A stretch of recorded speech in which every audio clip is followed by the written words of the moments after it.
ഞാൻ Jincy Augustine, junior instructor computer hardware and network maintenance from government ITI for women Kozhikode. നമ്മുടെ ഇന്നത്തെ portion types of computers. നമുക്ക് computer എന്താണെന്ന് അറിയാൻ നമ്മൾ ലാസ്റ്റ് ക്ലാസ്സിൽ നോക്കി. ഇനി നമുക്ക് കമ്പ്യൂട്ടറിനെ ബേസ്ഡ് ഓൺ ഡിഫറെൻറ്റ് ക്രൈറ്റീരിയാസ് നമുക്ക് കമ്പ്യൂട്ടറിനെ ഡിഫറെൻ്റ് ആയിട്ട് ക്ലാസിഫൈ ചെയ്യാം. എന്തൊക്കെയാണ് ക്ലാസിഫിക്കേഷൻ നോക്കാം. First, based on size and performance നമുക്ക് ഡിവൈഡ് ചെയ്യാം. പർപ്പസ്, അപ്ലിക്കേഷൻ, ഇങ്ങനെ മെയിൻലി 3 ക്രൈറ്റീരിയസിനെ ബേസ് ചെയ്തിട്ടാണ് നമ്മൾ കമ്പ്യൂട്ടറിനെ ടൈപ്സ് ഓഫ് കമ്പ്യൂട്ടർ എന്ന് പറഞ്ഞ ക്ലാസിഫിക്കേഷനിലേക്ക് എടുത്തത്. അപ്പം ഏതൊക്കെയാണെന്ന് നോക്കാം. Based on size and performance നമുക്ക് കമ്പ്യൂട്ടറിനെ mainframe computer, mini computer, micro computer എന്ന് നമുക്ക് ഡിവൈഡ് ചെയ്യാം. ഏതൊക്കെയാണ്? Mainframe computer, mini computer and micro computer. ഇനി മെയിൻ ഫ്രെയിം കമ്പ്യൂട്ടേഴ്സ് എന്താണെന്ന് പറഞ്ഞു കഴിഞ്ഞാൽ അതിൻ്റെ ക്യാരക്ടറിസ്റ്റിക്സ് ലാർജാണ്, സൈസ് കൂടുതലാണ്, പവർഫുള്ളാണ്, കുറേ യൂസേഴ്സിനെ മൾട്ടിപ്പിൾ യൂസേഴ്സിന് at the same time simultaneously എന്ന് പറഞ്ഞു കഴിഞ്ഞാൽ അറ്റ് ദ സെയിം ടൈം നമുക്ക് മൾട്ടിപ്പിൾ യൂസേഴ്സിനെ ഹാൻഡിൽ ചെയ്യാൻ പറ്റുന്ന രീതിയിലുള്ള പവർഫുള്ളായിട്ടുള്ള ലാർജ് കമ്പ്യൂട്ടേഴ്സിനെയാണ് മെയിൻ ഫ്രെയിം കമ്പ്യൂട്ടേഴ്സ് എന്ന് വിളിക്കുന്നത്. ബാങ്കിങ്ങിൽ, എയർലൈൻ, റിസർവേഷൻ, അതുപോലെ തന്നെ വലിയ ബിസിനസ് എൻ്റർപ്രൈസ് ആപ്ലിക്കേഷൻസ്, ഇതിലൊക്കെയാണ് നമ്മൾ മെയിൻ ഫ്രെയിം കമ്പ്യൂട്ടേഴ്സ് യൂസ് ചെയ്യുന്നത്.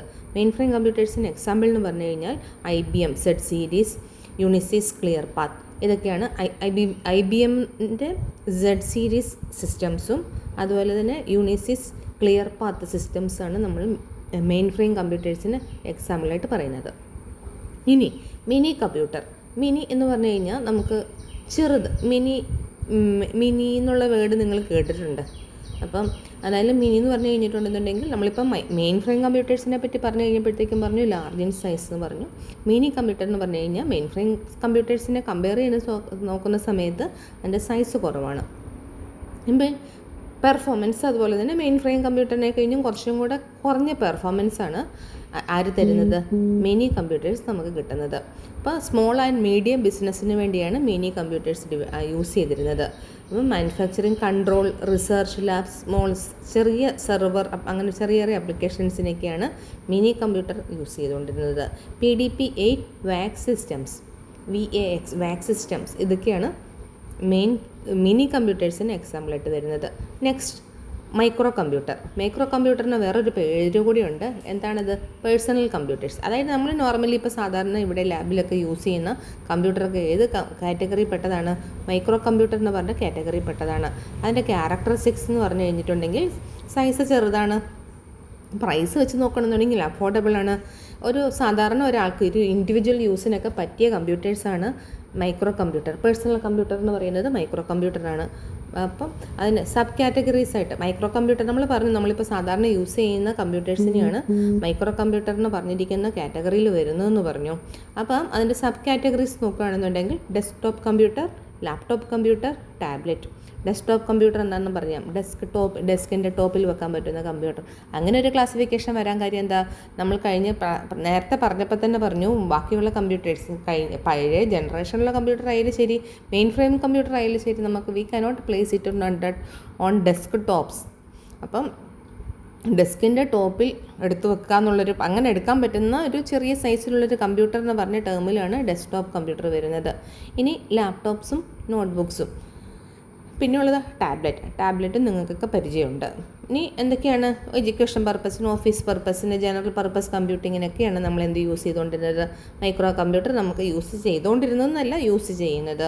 ഇനി ബേസ്ഡ് ഓൺ പർപ്പസ് നമുക്ക് കമ്പ്യൂട്ടറിനെ personal computer, server computer, super computer എന്ന് നമുക്ക് ഡിവൈഡ് ചെയ്യാം. അപ്പം പേഴ്സണൽ കമ്പ്യൂട്ടർ എന്ന് പറഞ്ഞു കഴിഞ്ഞാൽ ഇപ്പം നമ്മൾ കണ്ടു, ഇപ്പോൾ പറഞ്ഞ കാര്യം തന്നെയാണ്. പേഴ്സണൽ കമ്പ്യൂട്ടർ എന്ന് പറഞ്ഞു കഴിഞ്ഞാൽ ജനറൽ പർപ്പസിന് വേണ്ടി യൂസ് ചെയ്യുന്ന ഒരു ഇൻഡിവിജ്വലിന് വേണ്ടി യൂസ് ചെയ്യുന്ന കമ്പ്യൂട്ടറാണ് പേഴ്സണൽ കമ്പ്യൂട്ടർ. പേര് പോലെ തന്നെ പേഴ്സണൽ കമ്പ്യൂട്ടർ. ഇനി സെർവർ എന്ന് പറഞ്ഞു കഴിഞ്ഞിട്ടുണ്ടെങ്കിൽ ഒരു നെറ്റ്വർക്കഡ് ഇതിൽ വരുന്ന സമയത്ത് ബാക്കിയുള്ള കമ്പ്യൂട്ടേഴ്സിനെയും കൂടെ മാനേജ് ചെയ്യാൻ പറ്റുന്ന പവർഫുള്ളായിട്ടുള്ള ഒരു മെയിൻ ആയിട്ടുള്ളൊരു കമ്പ്യൂട്ടറാണ് ബാക്കിയുള്ള എന്ത് വിളിക്കുന്നത്? സെർവറിന് വിളിക്കുന്നത്. ബാക്കിയുള്ള കമ്പ്യൂട്ടേഴ്സിന് സർവീസസും റിസോഴ്സസും ഡാറ്റയൊക്കെ പ്രൊവൈഡ് ചെയ്യാൻ വേണ്ടിയാണ് എന്തുള്ളത്? സെർവർ ഉള്ളത്. അപ്പം സെർവറിനുള്ള പേര് നിങ്ങൾക്ക് കേട്ട് പരിചയമുണ്ട്. എങ്ങനെയാണ് കേട്ട് പരിചയം? അപ്പം നിങ്ങൾ നെറ്റൊക്കെ ചെയ്യുന്ന സമയത്ത് ചില സമയത്ത് എന്തെങ്കിലും റിക്വസ്റ്റ് കൊടുത്തിട്ടുണ്ടെന്നുണ്ടെങ്കിൽ നമുക്ക് മെസ്സേജ് കിട്ടും, സെർവർ നോട്ട് റെസ്പോണ്ടിങ്. അപ്പം സെർവർ ബിസി എന്നൊക്കെ പറഞ്ഞിട്ട് ഉള്ള മെസ്സേജ് കാണാമല്ലോ. അപ്പോൾ സെർവർ എന്ന് പറഞ്ഞു കഴിഞ്ഞാൽ ഇതിനെയല്ല, നമ്മളിപ്പോൾ നെറ്റ്വർക്കിങ്ങിൻ്റെ കേസിലാണെന്നുണ്ടെങ്കിൽ നമ്മളിരിക്കുന്ന സിസ്റ്റത്തിനെ നമ്മൾ ക്ലയൻസ് എന്ന് വിളിക്കും. അപ്പം ക്ലയൻറ്റ് മെഷീൻ ഓരോന്നും അവിടെ ഡാറ്റ സ്റ്റോർ ചെയ്ത് വെച്ചിരിക്കുന്നത് സെർവറിലായിരിക്കും. അപ്പോൾ നമ്മളൊരു പർട്ടിക്കുലർ പേജോ അല്ലെന്നുണ്ടെങ്കിൽ ഒരു മ്യൂസിക്കോ ഒക്കെ റിക്വസ്റ്റ് ചെയ്യുന്ന സമയത്ത് അവന് സെർവറിലായിരിക്കും ഉള്ളത്. അതുകൊണ്ടാണ് സെർവർ നോട്ട് റെസ്പോണ്ടിങ് എന്നൊക്കെ പറഞ്ഞ് ചിലപ്പോൾ എറർ കാണിച്ചു തരുന്നത്. അടുത്തത് സൂപ്പർ കമ്പ്യൂട്ടർ. സൂപ്പർ കമ്പ്യൂട്ടർ എന്ന് പറഞ്ഞു കഴിഞ്ഞാൽ വളരെ പവർഫുള്ളായിട്ടുള്ള ഫാസ്റ്റായിട്ടുള്ള, സൂപ്പർ എന്ന് പറഞ്ഞ ആ പേര് പോലെ തന്നെ വളരെ ഫാസ്റ്റായിട്ടുള്ള പവർഫുള്ളായിട്ടുള്ള കമ്പ്യൂട്ടറാണ് സൂപ്പർ കമ്പ്യൂട്ടർ.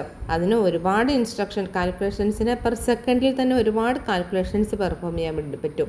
അപ്പോൾ എങ്ങനെയുള്ള സ്ഥലത്താണ് ഈ സൂപ്പർ കമ്പ്യൂട്ടർ യൂസ് ചെയ്യുന്നത്? റിയൽ ടൈം പ്രോസസ്സിങ്, ന്യൂക്ലിയർ, അതുപോലെ തന്നെ റോക്കറ്റ് ലോഞ്ചിങ്, ന്യൂക്ലിയർ റിയാക്ഷൻ, അങ്ങനെയുള്ള റിസർച്ച് കാര്യങ്ങളൊക്കെ നടക്കുന്ന സ്ഥലത്താണ് നമ്മൾ എന്ത് യൂസ് ചെയ്യുന്നത്? സെർവർ കമ്പ്യൂട്ടർ യൂസ് ചെയ്യുന്നത്. ഇനി ബേസ്ഡ് ഓൺ ആപ്ലിക്കേഷൻ നമുക്ക് കമ്പ്യൂട്ടേഴ്സിനെ analogue computer, digital computer, hybrid computer എന്ന് നമുക്ക് ഡിവൈഡ് ചെയ്യാം.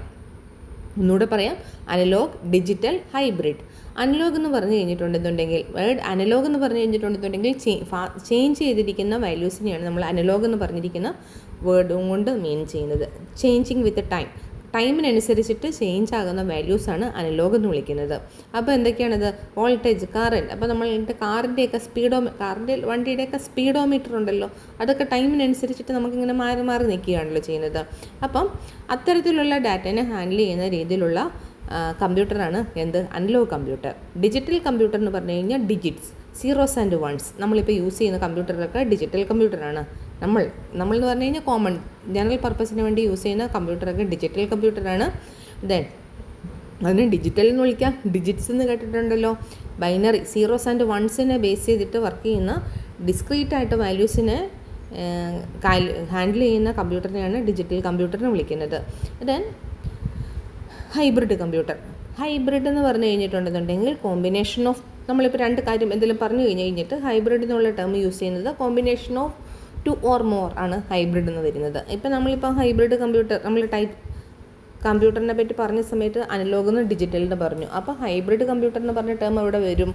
Then combination of analogue and ഡിജിറ്റലാണ് ഹൈബ്രിഡ് കമ്പ്യൂട്ടർ എന്ന് വിളിക്കുന്നത്. അതായത് കണ്ടിന്യൂസ് ഡാറ്റേനെയും അതുപോലെ തന്നെ ഡിജിറ്റ്സിനെയും, അതായത് സീറോസ് ആൻഡ് വൺസിനെയും ബേസ് ചെയ്തിട്ടുള്ള രണ്ടും കൂടെ കൂടി കോമ്പിനേഷൻ ആയിട്ടുള്ള കമ്പ്യൂട്ടറാണ് ഹൈബ്രിഡ് കമ്പ്യൂട്ടർ. ഇത്തരം കാര്യങ്ങൾ നിങ്ങൾക്ക് മനസ്സിലായി എന്ന് കരുതുന്നു. നമുക്കിനി നെക്സ്റ്റ് വീഡിയോയിൽ കാണാം.